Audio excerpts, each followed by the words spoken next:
ఎట్లాగైనా నేను దేవుని ఆత్మను పొందుకోవాలన్న తృష్ణ కలిగిన వాడు ఎలీషా. ఆకలి ఎవరిలో అయితే ఉంటుందో అట్టి వారిని దేవుడు ఆత్మచేత తాగుతాడు. ఆత్మచేత నింపబడుతున్నటువంటి వ్యక్తులను దేవుడు కోరుకుంటాడు. ప్రియ దేవుని బిడ్డలారా, అక్కడ కోరుకున్నాడు ఎలీషాని దేవుడు. పొలంలో ఉన్నప్పుడు కోరుకున్న వ్యక్తికి దేవుడు అభిషేకం ఇవ్వడా? ఇస్తే నోరు మూసుకుని కూర్చొని చక్కగా పొందుకునే వరకు ఉండొచ్చుగా. దేవుడు ఎన్నుకున్నాడుగా, ఆయన ఎత్తాలని కూర్చోలేదు, ప్రయాసపడుతున్నాడు, తెగిస్తున్నాడు.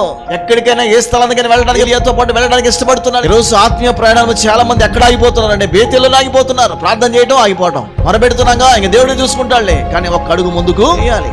నెక్స్ట్ స్టెప్ ఎక్కడ పడాలి? ఎరుకోలో పడాలి. ఎరుకు అంటే సవాలుతో కూడినటువంటి స్థలం అది. సాతాను నీకు ఎదురుగా పెడుతున్నటువంటి అడ్డుగోడలను ఛేదించడానికి నిలబడుతున్న స్థలం అది. సాతాను పెడుతున్నటువంటి ఇబ్బందికరమైన పరిస్థితుల మధ్యలో దేవుని శక్తిని పొందుకొని నిలబడుతున్న స్థలం అది. స్థలంలో నువ్వు నిలబడాలంటే దేవుని శక్తిని కలిగి ఉండాలి. దేవుని శక్తిని పొందుకునే స్థలమే బేతేలు. బేతేల్లో శక్తిని పొందుకొని ఎరుకోలో నిలబడుతున్నప్పుడు ఎరుకోలో ఉన్నటువంటి ప్రాకారాలు ఏమైపోతాయి? గొప్ప కూలిపోతాయి.